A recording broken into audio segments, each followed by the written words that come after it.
علیکم ورحمۃ اللہ وبرکاتہ۔ عزیزان من، امید ہے مزاج بخیر ہوں گے۔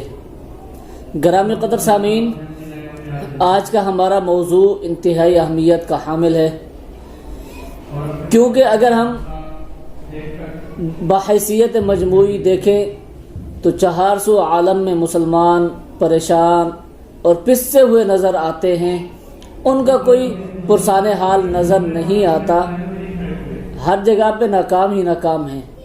تو اس ناکامی کی کیا وجہ ہے، وہ آج ہم انشاءاللہ اس ٹاپک کا موضوع بنائیں گے کہ آج ہماری ناکامی کی وجہ کیا ہے۔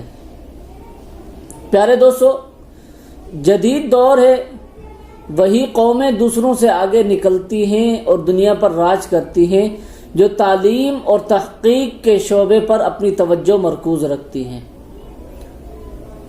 اس میں کوئی شک نہیں کہ تعلیم و تحقیق وہ شعبہ ہے جس کے تمام شعبۂ زندگی پر اثرات مرتب ہوتے ہیں۔ اگر کسی ملک میں تعلیم کا شعبہ کمزور ہے تو اس کا مطلب ہے کہ طب، تعمیرات، ماحولیات اور اس طرح تمام شعبے اس کی وجہ سے کمزور ہوتے چلے جائیں گے اور ان کی کارکردگی خاطر خواہ نہیں ہوگی۔ پیارے دوستو، ہم مسلمان ہیں، ہمارے مذہب میں ریسرچ کو بڑی اہمیت دی گئی ہے کہ کائنات میں غور کرو اور اپنے ارد گرد موجود اشیاء کی تہہ تک پہنچو کہ یہ چیز کس طرح پیدا کی گئی ہے، اور یہ چیز اگر آ سکتی ہے تو اس کو مزید بہتر بنائیں گے تو اس کے طریقے کیا ہوں گے تاکہ انسانیت کے یہ زیادہ کام آ سکے، انسانیت کے لیے زیادہ سے زیادہ نفع بخش ہو سکے۔ ہمیں اشیاء کی تہہ تک جانے اور کھوجنے کا حکم دیا گیا ہے۔ اشیاء میں پوشیدہ حکمت کے پہلو پر تدبر کیا جائے تو واضح ہوگا کہ انسان نے جتنی ایجادات کی ہیں وہ مظاہر قدرت کو دیکھ کر ہی کی ہیں۔ جیسے مثال کے طور پر پرندوں کو دیکھ کر جہاز بنائے گئے، سمندر پر تیرنے والی اور پانی کے نیچے تیرنے والی مخلوقات کا مطالعہ کر کے بحری جہاز اور آبدوز بنے۔ اور حقیقت تو یہ ہے کہ انسان ترقی اور ایجادات اس وقت کر چکا ہے جب مسلمان اپنے عروج پر تھے۔ انسانی ترقی کی ابتدائی اہم ایجادات اکثر ہم مسلمانوں ہی کی ہیں، کیونکہ ایک زمانے تک مسلمانوں کی توجہ تعلیم و تحقیق پر مرکوز تھی۔ اگر ہم سائنسی لحاظ سے دیکھیں تو جن مسلمانوں نے اشیاء پر غور کرنے کا اصل مطلب سمجھا تھا، انہوں نے ہزاروں نئی چیزیں ایجاد کر لی تھی۔ آج ہم یہ فخر تو کرتے ہیں کہ سائنس کی بہت سی ایجادات مسلمانوں کی ہیں، لیکن دوستو، اس کے بعد ہم نے کیوں یہ کام دوسروں پر چھوڑ دیا ہے؟ ایک زمانہ تھا کہ مغرب پر تاریکی چھائی ہوئی تھی، وہاں پر اور بہت سے سائنسدان معاشرے کے نامناسب اور ظالمانہ رویوں کا شکار ہوئے۔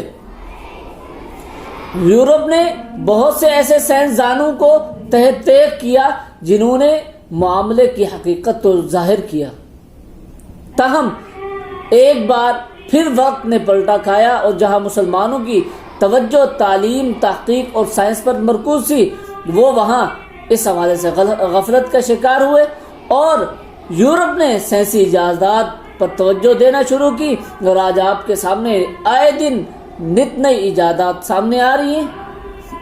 اور آج ہم سائنسی ترقی میں پیچھے رہ جانے کے باعث، تعلیم و تحقیق میں پیچھے رہ جانے کے باعث ہر چیز کے لیے دوسروں کے محتاج ہیں۔ اگر ہم کسی چیز پر یہ کہتے ہیں، اعتراض کرتے ہیں یہ صحیح نہیں ہے، ہماری شریعت کے اعتبار سے بھی صحیح نہیں ہے، تو ہم نے اس کا اینٹی کیا بنایا ہے؟ ہم نے اس کے مقابل میں کیا چیز لائی ہے؟ نہیں۔ تو پیارے دوستو، ہمیں اپنی سوچ بدلنی ہوگی اور دوسروں پر انحصار کرنے کی بجائے خود کو اپنے پاؤں پر کھڑا کرنا ہوگا۔ تعلیم اور تحقیق کے شعبے کو آگے بڑھانا ہوگا۔